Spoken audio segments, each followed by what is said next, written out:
Hey y'all, today we're going to build a custom stainless steel downpipe, back purged and all, using my favorite parts from Vibrant Performance. This is without a doubt the most complicated section of exhaust I have ever built. And I think I can unfold to you all the tips and tricks that I might have for building a custom back purged stainless exhaust system as we construct this piece right here.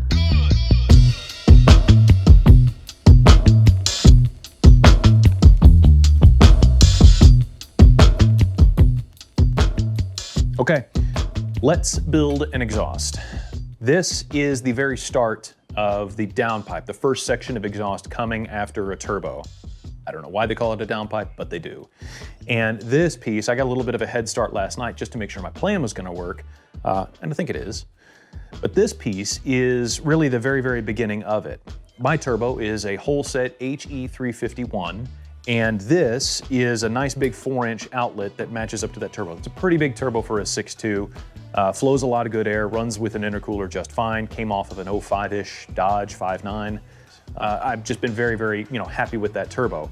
The exhaust on it is really, really efficient. I run lower EGTs than average, especially for a square body on 40s. And so I want to maintain that nice free-flowing exhaust profile as long as I can from downpipe, through to the exhaust. That means to get through all the little nooks and crannies, I need to use some pretty creative sections of exhaust tubing.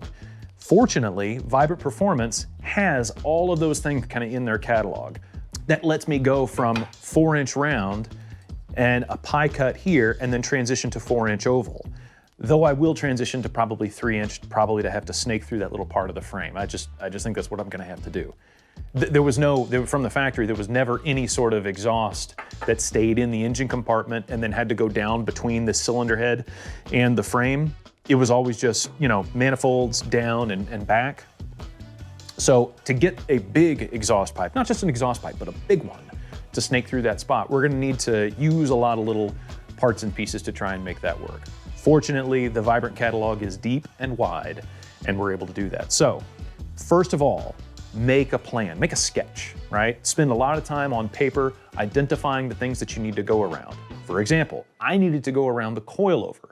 When you look at the turbo and how it lines up with the coilover, it kind of looks like you want to cook the coilover with the turbo exhaust. So I knew I needed to route around that. That was going to be a problem. For tip 2, make sure that you don't overspend on all the things that you need to buy. I'm very guilty of this, where I think that I need, I'm just gonna get like 10% extra, as if this were some sort of like woodworking construction project. No, just buy what you need, not too much, not too little, allow for, mess ups here and there, but for the most part, just buy what you need. Because if you buy too much, it'll add up quickly. All this stuff does add up quickly. And then the last one, the big thing here is you need to be prepared to take your time. This is not a fast process. I'm probably going to take most of this weekend just to build a section of exhaust that's about that long. Complicated, intricate, but yet only maybe 3 or 4 feet long. The best tool that you've got in your drawer to be able to apply to make this thing work well is hours. So be prepared to apply some hours for fit up, fine tuning, assembly, and so on. And then when we come to start welding this, we'll talk about all the TIG stuff in a little bit, that you're going to apply plenty of hours just doing the welding. All these seams, because we're gonna have, probably a dozen of them, they add up. And you're gonna use a lot of argon, you're gonna use a little bit of filler, but you're mostly gonna use your hours. And if you're like me and you like making stuff, those are hours very, very well spent. So here's how today's gonna go. With this little introduction to kind of get you outlined, building this exhaust is really trial and error.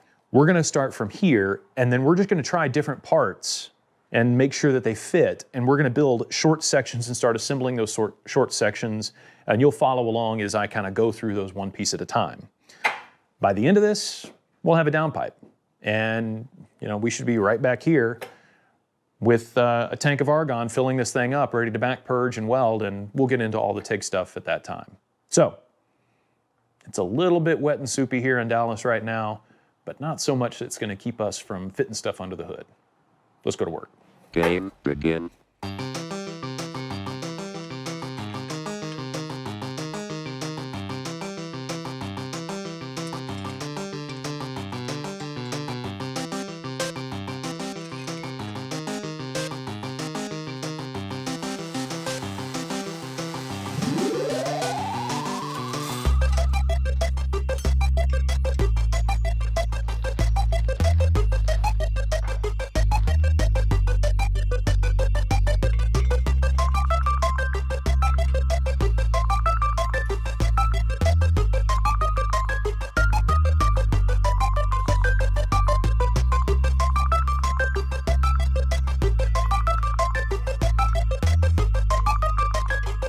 When the drum beats go like this.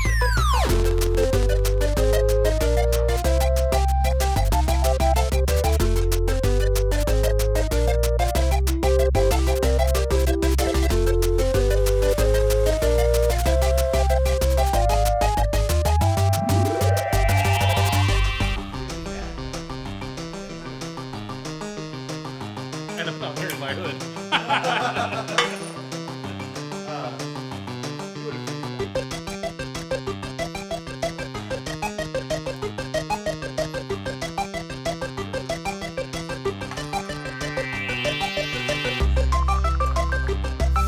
I feel like it's from Arrested Development. Stop it, mother. Whoa!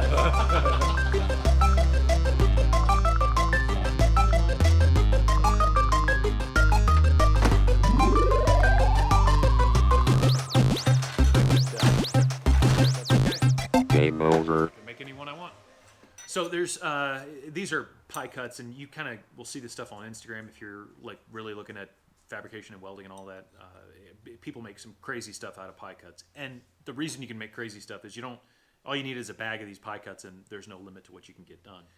The one thing that I have learned about doing these particular projects is it is certainly possible and not all that hard to make your own pie cuts, but you're going to spend some time doing it. There's 3 ways to really make a pie cut: with a bandsaw, a chop saw like a blade, a tooth chop saw, or your credit card. And that credit card piece of it, you save a ton of time. That's really what you're buying, is you're buying time. You get a lot of it back, rather than having to cut and trim and clean up and do all that kind of deal. So I've kind of enjoyed just buying these packs of pie cuts, and here's how I go about doing it. I always put 2 together, and I will have sections or a handful of 2 pie cuts together, which you look at the total angle that's in there, and you just kind of start comboing up what you need. I've got the downpipe stowed in there, as you saw, and I'm going to go start working on that next little twist to get to the next point. You build this thing in modular sections. You don't want to build too far because you got to think about how you're going to get the pipe back in there, because that's a problem. But once you get to that point, you're able to start to figure out at least what the angles should look like. So I'm going to pair up a few of these and go just continue the thing of mocking up and see what fits, and give as much clearance around stuff as you can.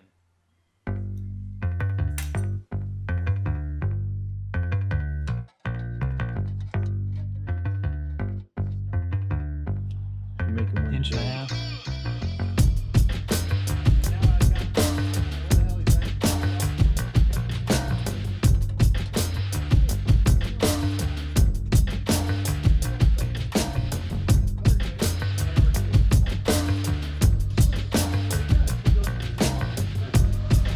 Is that not the kookiest thing?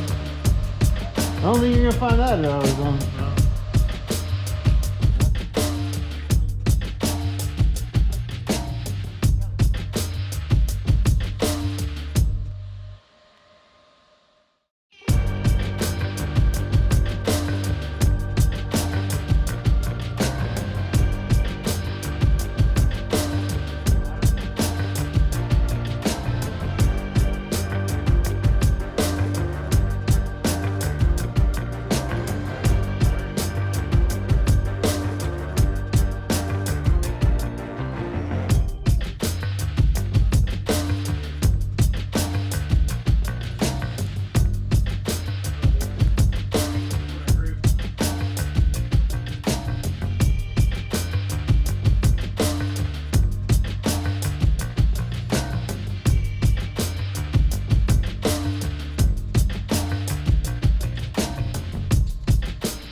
Okay, really ready to work. The welder is set up. I got all my pulse settings in there. And at this point, I'm really filling this whole thing with argon. You fill from the bottom up.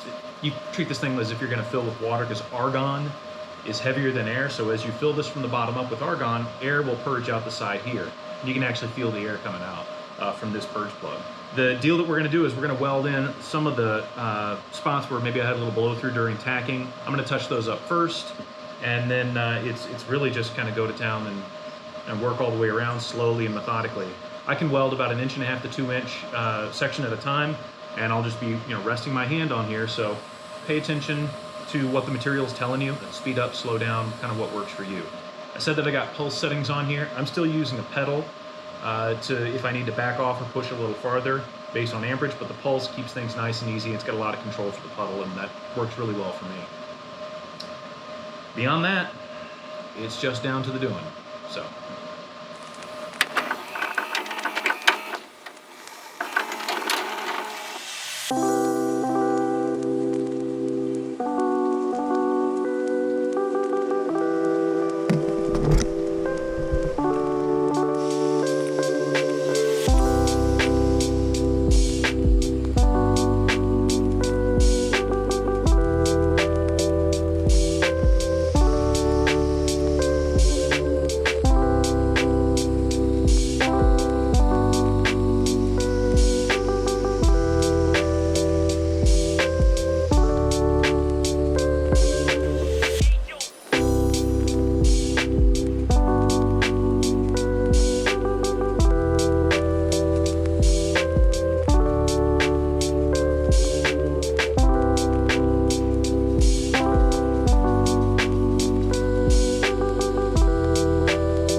Come on, baby. Hey, right here.